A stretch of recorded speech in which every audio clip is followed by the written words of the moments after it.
Today's video, well, first look at this pretty fire. In today's video we're also going to talk about a pretty knife.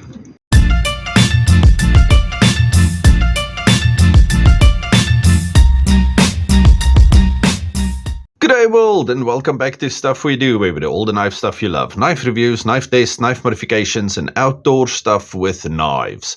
Today we're looking at an interesting knife. Okay, it's by Pickled steel and it's called the GORM. Now look at this thing. Okay, inside the box we get an extra clip, we get extra hardware, we get a little Torx bit, 6 and 8, everything you need to disassemble this knife, and we get little cleaning cloth. Okay, so that's all very nice. And now look at this thing. It is beautiful. Carbon fiber, and it's not that laminated stuff, it's actual a full carbon fiber scale. These nice blue pops of color everywhere. We have a flipper tab and thumb studs. Thumb studs. These are some of the coolest thumb studs ever. Look at them. It's like a little hourglass shape. Okay. Nice milling on the sides. It's got this big lanyard hole at the back. Action on this thing is fantastic. Okay, if you're one of those people that like a tough detent or a hard detent or a very crisp detent, then this is your knife for both the thumb studs and the flipper. Okay, now the action on this thing, just get over the detent, quite satisfying. It sucks in here at the bottom. Listen to that. Nice. Okay. Now this is the base entry level knife for Pickled steel. Okay, but they went for something that looks beautiful. Okay, so now think about sports cars. Yeah, let's start there. We're going to do lots of metaphors in this thing. Okay, think about sports cars. If you drive your Porsche on a gravel road but I'm talking about the 911 racing ones, or if you drive your Ferrari on a road, it's going to be bumpy and you're going to bounce up and down like a crazy person because the car is made for speed. Okay. This knife is beautiful. And I think it started out at 500 Rand, then sometimes it goes up to 595, and then sometimes it goes back to 500 again. But this is still the cheapest Pickled steel knife you are going to get. Now, we already said carbon fiber scales, and then over there we have the Pickled steel logo, and then there we see 440C GORM. Okay, nice swedge here at the top, nice flat ground blade, bit over saber height, but a very nice knife, and it looks beautiful. Okay, but now this is where the compromise comes in. Because it looks so nice, it is a bit hard on the hands. Okay, we have nice access to the liner lock, but if you bear down on it, you're going to feel that liner lock right there in the crease of your finger. Okay, it does have these two little knobs over here where their milling sections come together, and they like to eat me. Okay, it feels very angular, and this stuff over here, because they're open, they poke into your palm quite a bit. But that said, if you just use this knife for EDC tasks and normal everyday things, you're not gonna, well, you're gonna feel them, but it's not gonna be super annoying. But do not try to use this thing for extended period of time for more hard use. Okay, I've been playing with this thing for a while, and I have the soft, tender spot right over here. Okay, but the best way to describe this knife, I'm going to go for this now. Okay, it's like, we all like those nice, thin, skinny girls. Very pretty to look at, whatever. But as soon as you hug them, it's all knees and elbows. Now, this thing is a combination of angles, which looks beautiful, but it's not that pleasing to the touch. Okay. But if you are in the market for a good looking knife, and 440C is no slouch, okay, it might be one of the less expensive steels today, but 440C, it's still look, I love my Rough Riders, and they're all 440A.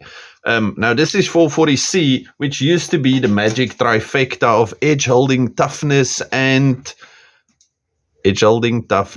stain resistance. Okay, so 440 used to be quite fantastic. I still like it. I have no problem with this. Okay, unless you give me something that's not hardenable, something like some of these Pachymascus knives and whatnot, these ones that you can't actually use as a knife, then I'm sad. But otherwise, 8CR, even 7CR in some of these, what's those things called, coast knives and whatnot, it's still a functional steel and it still works. But 440, no slouch. I like 440. Okay, we have carbon fiber, real carbon fiber, and this is a very pretty knife. But just know that if you are going to hold this, you're going to feel it. Okay, it's not... Okay, I think it was Bob Loveless.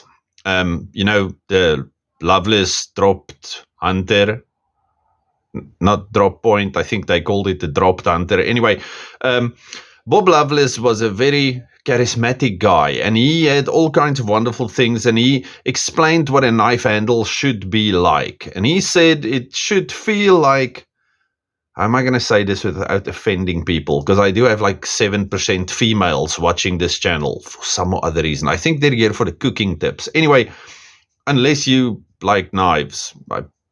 Sorry. Okay, anyway. He said a good knife handle should feel like a 16-year-old boy holding his member in his hand. Okay, it should be part of you. Now, this is definitely a bit harder than that. Okay, this metaphor went the wrong way completely. Okay, I'm done with this. Beautiful knife, budget knife. Good price, good looks. When we get to ergonomics, that's up to you. Maybe you have calloused hands and you're a bit stronger than me, then this will not even bother you. But like I said, for the EDC knife, this thing is 100% and I love it. Okay, let's braai. I've got rump and I went to that legendary butcher again today. I love that place. It's here in Montana. We live in South Africa. If you're from America, it would be Montana. But we only have a little suburb as part of a town where you have like a big place full of mountains. We only have one mountain, so we live next to it. Okay, so let's braai something. Okay, it's Thursday morning. It's about 9 o'clock. And because I'm on holiday, I'm starting a fire with some nice dry wood. Okay, we didn't go with the normal tic-tac-toe. We did a 3 towards one side configuration this time. But this is going to be fantastic.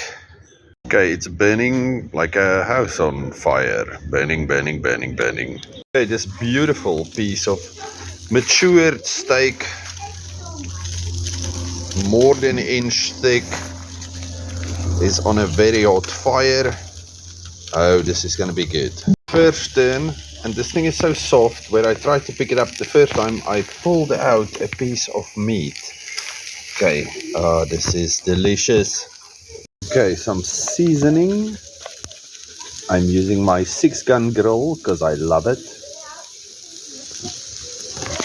Delicious. Added some jimmies, and it's time to flip it and take it off. Okay. Now that the fire has relaxed a little bit, do you see those big pieces of fat in there? It's like wors with big pieces of pork fat in it. Speck wors. This stuff is delicious and I love it. Okay, and they're starting to get some color. This wors is going to be delicious. Okay, I opened the coil a bit, but now I see a little tear happened over there. So now that's why it's so foggy, because some of my beautiful fat is bubbling out. So I'm gonna call this now. All of you, stay safe, happy, have a good one, goodbye. Sorry, I see I missed the whole cutting part of this video, but they all came out delicious and awesome like that. Now, goodbye.